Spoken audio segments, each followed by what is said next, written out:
Today's topic is a long one. Do I need to do tax planning? One, my company is a new company. What a great question, right? So let's talk about that. Let me get going with Facebook. Live on Facebook. Some of you like my top today. So share on your page.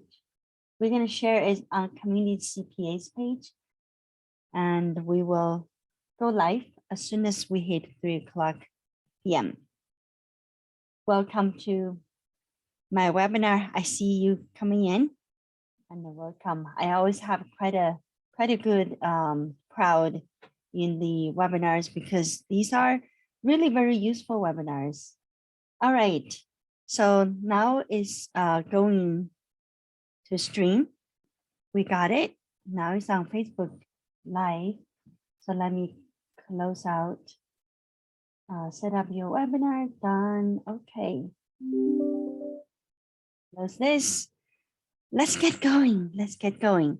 So today's topic is whether you should do tax planning if your business is new. And typically when business is new, you felt like there's no need for tax planning. And what's for? I don't pay taxes. I'm still new. I maybe lose money. I have no need. And I want to change that thought you have. And by giving you a understanding of what tax planning is really doing for you. So let's go share screen.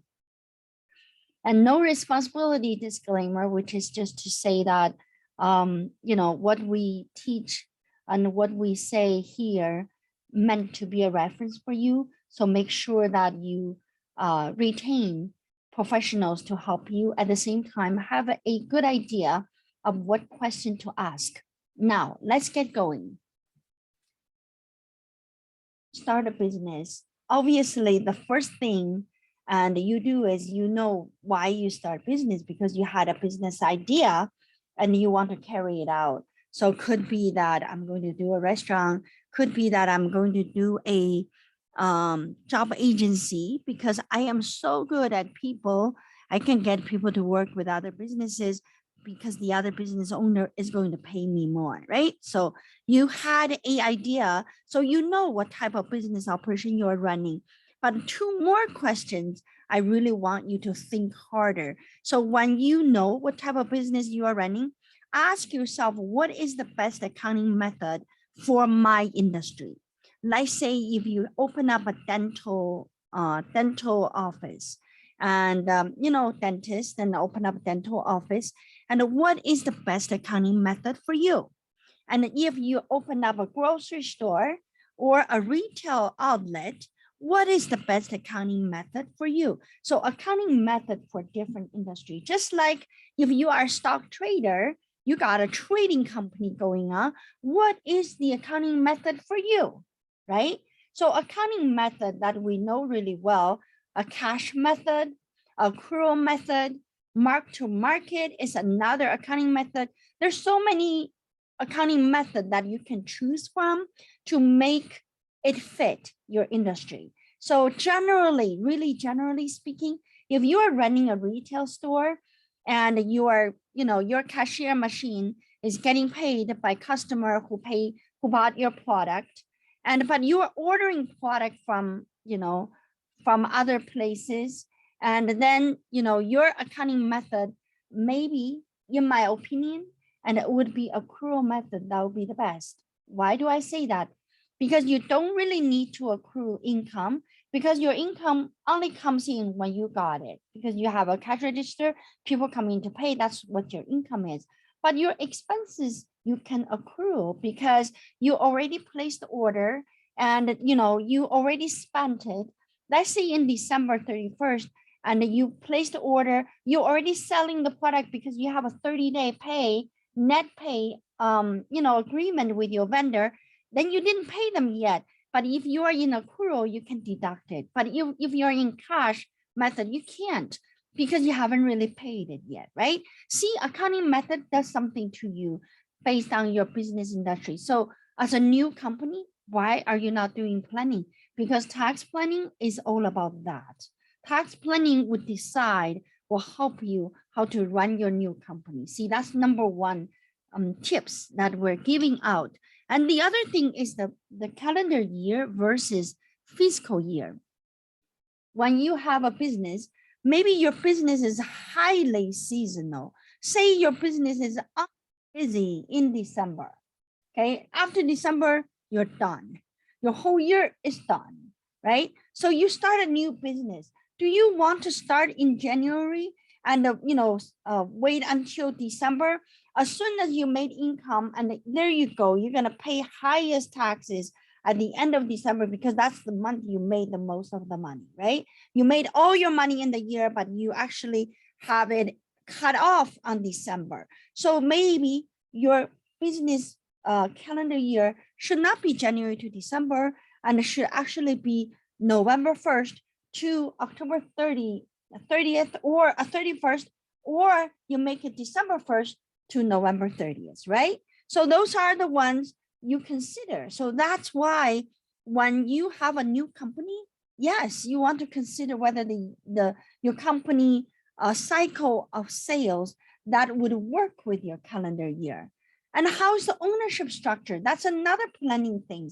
So for example, you got into a business with a friend, and your friend just has a lot of, he put in money and you put in sweat. You do all the work. So that ownership structure can be done differently. So when there's a loss on the business, maybe your friend who has a lot of money, pays a lot of taxes, can grab hold of those losses and then deduct on his tax return. And for you, because you are working with us, you're sweating, you're working, and maybe you should have certain fixed payment to come to you, so you're not worried about bread on the tables and the lifestyles at home. So you have this guaranteed payment to yourself, and then when there is a profit coming up, you can get more. So you see how this would involve with ownership, how you want to structure the ownership, and do you want to be fair all the way from equity to profit to loss, or you want to just say, oh, it depends, I want flexibility. And what is your plan if business goes really well? So say you've got this structure in, you formed the LLC, business goes so well and you're making $700,000 net profit. And because of the way you structured it, and as a new company, you probably can end up paying so much more taxes because the structure doesn't fit with $800,000 net profit. So your new company, you're new, but you're already start overpaying taxes, comparing to having a different look of your structure, right? So that is how the ownership structure can come play. And what's your plan? And are you gonna hit the market really fast and make a lot of money, or no, this is gonna take 10 years. In the beginning, it's gonna be some losses and things like that. Those are all consideration of the new company, literally determines what you do today. It's not just, what I do 10 years later, I don't care, Ying, and I just gonna do what I do today. Yes, for what you do today, you already need to think of what would be in 5 years, 10 years time. You can use your imagination to get there, right? And how is the new company structure as a tax entity? That is another thing, is really important when you are a new company. See, you are new, so you haven't really filed taxes yet. So government, the IRS hasn't really registered you as any entity yet. You maybe formed it at the state for a certain entity, but you still have chance to modify it or to improve it, or even restart it, right? So, when you have a new company, the tax entity is a big deal. I have a map here, which I want to show you. This is everything related to tax entity for small businesses. There is, generally speaking, 90% of small business owners who come to us, they will be one of these boxes. There is no other way to be around, right? Of course, I didn't really include this big umbrella of living trust, but that is not a tax filing entity until you are dead. So we don't talk about anything after we are dead today. So we're talking about the life we have right now. So look at this map. Look at this map with me. And there is a line in between. It's sort of like underground, above the ground. So you can see that above the ground, there is LLC multi-member, right? Did you notice that? If you do tax planning at some point of time, your CPA would probably tell you that, okay, let's change your LLC. Let's elect your LLC to be S Corp, C Corp. That's why you see this dotted arrow goes to S Corp, C Corp, because LLC can elect itself to be that. So this is the flexibility of tax structures. You don't have to, you don't have to be who you are, what you are at the formation stage. You can transform yourself into a different identity. And then S corporation, you see underneath the LLC multi-member is the S Corp. You see how S Corp, you formed S Corp. You went to your lawyer, you got your S Corp pull out. And then you come to Ying, and for different reasons, we're saying that no, you cannot be an S Corp. It is most appropriate you be a C Corp. And you don't have to redo S Corp. You can revoke that status to become a C Corp. That's why there's a dotted line to C Corporation, right? And then if you look at the LLC multi-members and S Corp, and they all issue K1s to your 1040. So the box on your right with the two little box inside, that big one is your 1040. That 1040 can report business under Schedule C, can report business under Schedule E, and also there is LLC single member LLC. That is a disregarded entity, is literally equal to Schedule C. All right, folks. So that your LLC, so it's inside of your 1040, and when it's appropriate, you can move that out to become S Corp, C Corp, or LLC, but it's a multi-member partnership. That makes sense? So that would be a really good way to have a concept that it is really flexible. It is doable to make changes right from the beginning. And that's why the new company tax planning is not a wasting effort.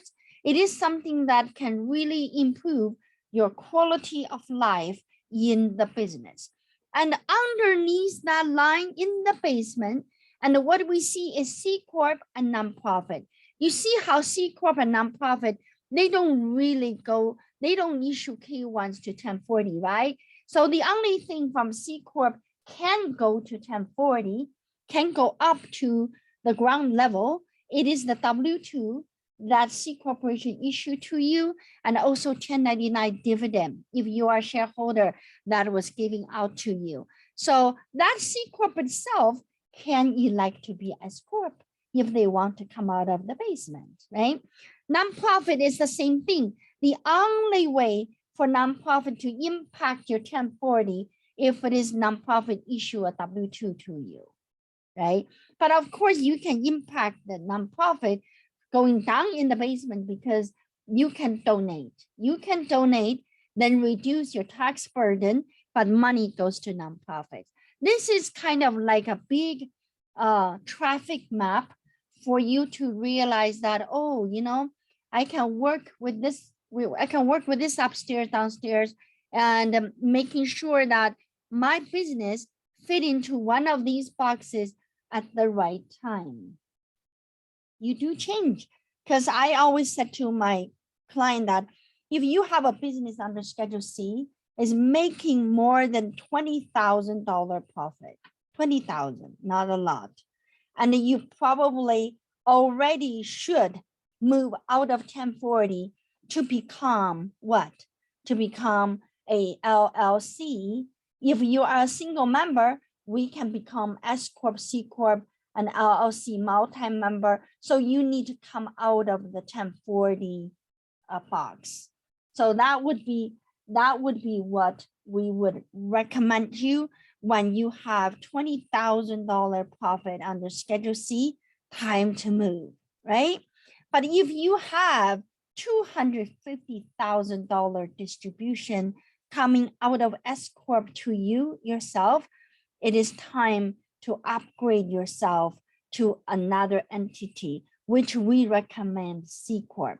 Of course, C Corp right now is have 21% of tax rate, and it just depends after this midterm election, how things going, maybe 28% tax rate would come in. So we will, of course, tax can never be independently operated without political agenda.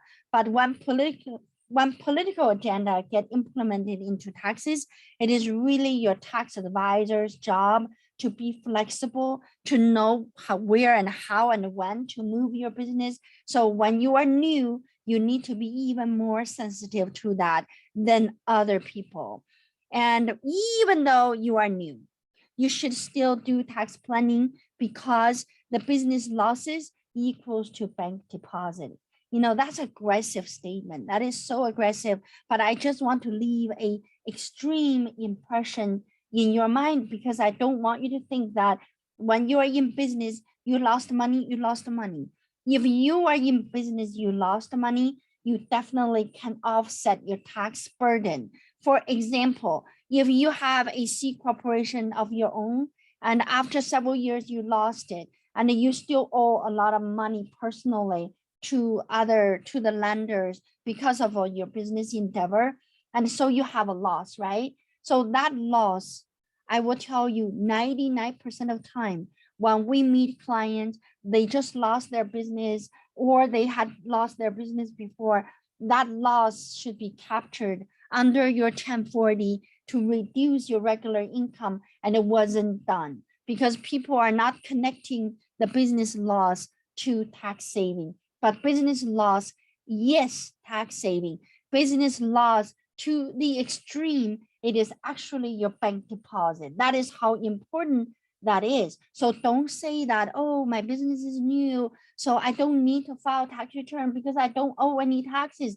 Yeah, you don't owe taxes to IRS, but IRS owe taxes to you, because your losses can become a refund of tax amount that you otherwise would pay. So make sure you understand business loss is not a loss. Business loss is a record to reconcile tax dues with the government. So make sure that even if you don't make money, you don't owe taxes, you still file your new business tax return to capture the losses, to solidify your losses. Because if you don't report it, it doesn't exist. IRS not going to say that, oh yeah, I know you didn't report, so just give me whatever you have from the past, I'll count them all. No, you don't file, it's not there. So make sure that you do file your return and you put the loss on the paper. Then in the future, there will be opportunity for you to take the refund back from IRS. Manage your cash flow using tax dollars. A lot of times new business come around, it is very easy to run short on cash flow. Of course, you're going to cut your expenses and making sure you don't make, you don't spend money that you don't need, buying inventory carefully. All of that is a good measure. But one of the measures you should always have is to look at how to save taxes. So that way you can use the tax dollars to supply to your operation. And there are ways to do it. It's just you as a new business owner need to know that someone can give you that answer. And to start the business with growth in mind. The reason I say that is, sometimes we get into business is because we already knew we're going to be successful, and there is a special way to do this business, and you happen to have this special skill. Because of that, and then you should plan your business. Your first one you form should already have that in mind. For example, if you already knew and you already have 3 restaurants and very successful, now you're setting up the number 4 and you're thinking, okay, I'm going to do franchise now. My number 4 going to be a franchise. I'm going to do it differently. But you don't just set up another company like you had for the first three. What you need to set up is a holding company and then join the venture with whoever is a franchise, is a franchisee and who comes in, or really work on that business structure. So you have a piece of pie and that person have a piece of responsibility, right? So those are important, and the tax structure that would really lead into good internal control, would lead you to a good, successful business management. Very important. And that's what we call new company. Start a company with management in mind and make it a lifestyle. I simply say to folks that, we all know the saying goes like there's two things cannot avoid in life: tax and what? Death, right? So, people are accustomed to the fact that to plan for death, you buy life insurance, and you even got your tombstone chosen. And for some reason, you know where you're going to be buried because your families are there. So, we are so open-minded for planning for death. And why are we not being open-minded, plan for taxes? And we knew that these two things cannot be avoided anyway. So why are we not doing it? So I am here preaching to set that up as a lifestyle. And you want to just naturally know that, just like brush your teeth every day, and you're just going to do tax planning because you don't know. Because you don't know how important that is. It is easy to not do. But if you do tax planning for 1 year, 2 years, I knew that our tax planning clients at Community CPA, once they start, they never end. Every year they come back. Even if we forgot to call them to set up appointment, they would email, say, hey, I want to do tax planning. So tax planning is not a drug, so you won't be addicted to it, but it is a lifestyle that you can culture yourself into, you can cultivate yourself into, and really learn to know that those unknowns and those new changes, when president changes or tax changes, that's true, right? So with all of these change, it's such a good thing to do, to have that on your calendar. And after October of each year, give 3 months before your year ends. So if your company ends on June 30th, and in March, you should start doing tax planning. So make that a lifestyle. And what if you say that, oh, I'm ready to do tax planning, Ying, after this talk you have? It is, but I don't know what to do. How do I start? So if you have your taxes done at your normal CPA, your other CPA place, and you really just need to ask, you want to talk to them about, can we have a tax planning session and with you, and to plan my 2022 tax before the year ends. So don't need to plan your taxes 1 January come. Of course, there's a few other things you can do when the year closes, more related to retirement plan and all that, right? But there are more important things you can do before December 31st ends. So, talk to your CPA and simply request for a planning session. But if you are going to work with our firm, and what we ask is, if you're our client, you don't need to worry. And we actually, if you're AGI at a certain level, and especially if you pay taxes in the prior year, we would be calling you up, and without you needing to initiate that. But if you are our client and want to get tax planning done, and we have not done that for you in the past, and you can simply just call in and ask for tax planning services, because it is something we do at this time for the next 3 months. But if you are new and you just heard our webinar, felt like, yes, I want to do that, and don't know where to start, and all we need from you is your past 3 years tax return that you filed. Because by looking at these tax returns, we will understand your lifestyle. And we knew what you do, we knew what kind of income you have, then we will come up with ideas that just for you.